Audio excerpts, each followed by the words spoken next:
Louisiana beer reviews, Stella Artois. Premium lager beer. Stella Artois is a Belgian beer.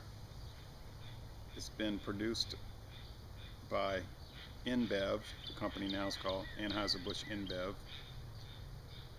since 1926, when it came out as a Christmas special. But it was so popular, it became one of the most popular mainstream beers in the world.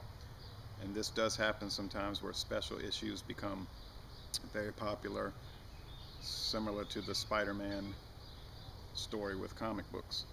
Okay, it's 5.2% alcohol. It gets an average rating on the Beer and Me. It gets a C plus on Beer Advocate. The Bros gave it a C plus. I gave it a C. And it gets an average rating on Rate Beer. It says brewed by the same noble tradition in Belgium since 1366. Well, this brand has really only been out since 1926. Alright, I haven't had this in a good while, so let's see what happens. It does have the green bottle, which is dangerous because, you know, the light might penetrate it and cause it to be skunked, slimy and smelly, but let's see about that.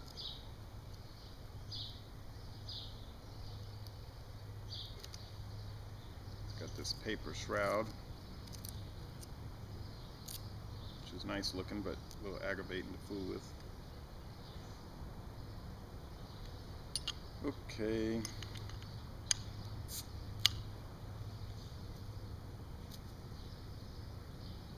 Got some smoke coming out there. A lot of smoke coming out with the pour.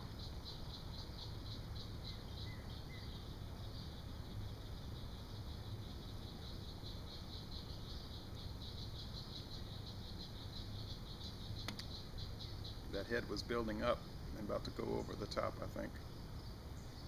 But it's not super thick. I guess you'd say it's a medium white head.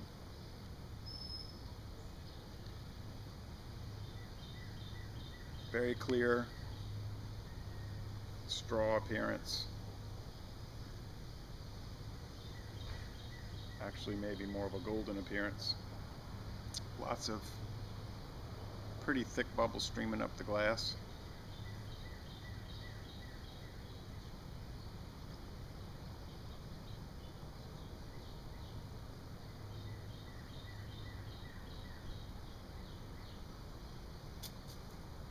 Okay,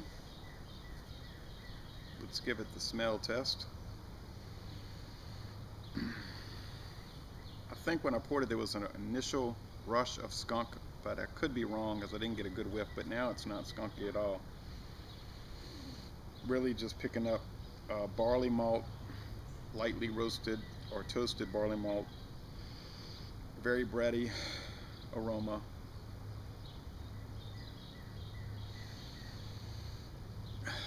That's about it. You get the bread smell, and it's pleasant. And the head is sticking around to some extent, although it's thinner. Look at all those bubbles, how they congregated to the top. That's a little odd. Alright, so it's a decent looking beer. Now the taste test.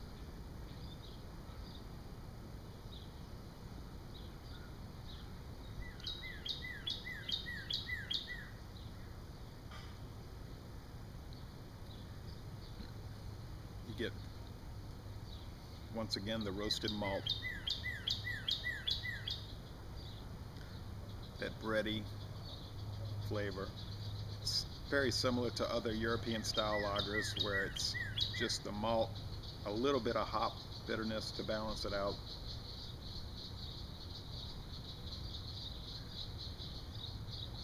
You have the light and watery mouthfeel.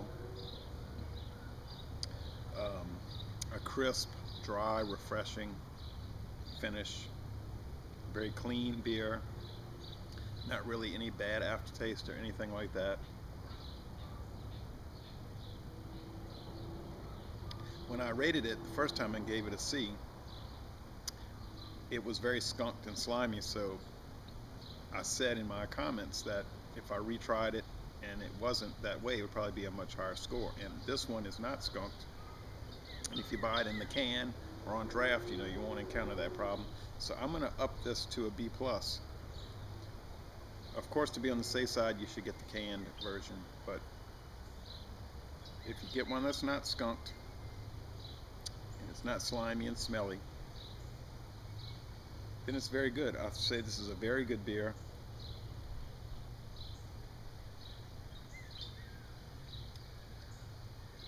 And I would recommend that you go out and try some wife beater if you haven't had it before. The first time I had wife beater was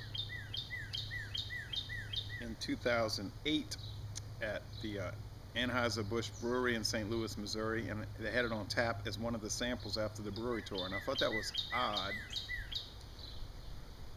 I said, now why would they have this on an Anheuser-Busch tour? Are these companies making some kind of deal? And then about a month later it was announced that in fact InBev of Belgium had purchased and taken over Anheuser-Busch of St. Louis. So it's now the biggest beer company in the world. So anyway, I'm going to end this review by saying Laissez le bon temps rouler. This is a very good beer. And I'm going to end this review by saying y'all come on down to New Orleans and go to the Greek Festival